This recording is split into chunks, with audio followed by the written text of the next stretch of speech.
اگر آپ حسینی ہیں تو وقت کے ہر ایک ظالم حکمران کے ساتھ اعلان بغاوت کر دیں۔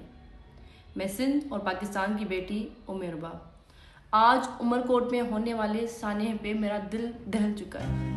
میرے پاس الفاظ نہیں ہے کہ میں کس طرح سے مذمت کروں۔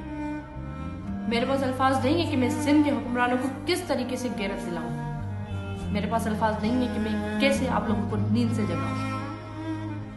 میں سمجھتی ہوں کہ ہر غیرت مند کے لیے یہ شرم کا مقام ہے کہ سندھ کی بیٹیوں کے کپڑے اتارے گئے ہیں روڈوں پہ، سندھ پولیس کے ہاتھوں اتنی زیادہ تذلیل کی گئی۔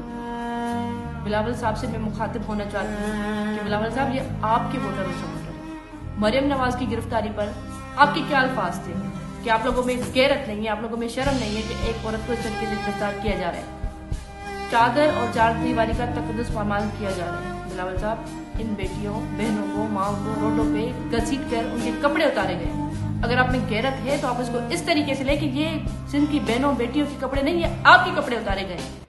آپ اس کا اس طریقے سے نوٹس لیں، اسٹرکٹ ایکشن لیں اور ان کو بتائیں کہ سندھ کی بہنیں بیٹیاں لاوارث نہیں ہیں، ہم لوگ ابھی زندہ ہیں، ہم سے یہ تذلیل نہیں دیکھی جاتی۔ آئی جی سندھ صاحب کو بھی ایک واضح پیغام جانا چاہیے کہ یہ کس کے کہنے پر کیا جا رہا ہے۔ ایک پلاٹ کا معاملہ ہے، ایک پلاٹ کے معاملے پہ اس طریقے سے تذلیلیں کی جائیں گی۔ ہمیں سب پتا ہے کہ یہ کون اور کیوں کر رہا ہے۔ ہوش کے ناخن لیں اس سے پہلے کہ سندھ کی عوام آپ کا گھیراؤ کرے۔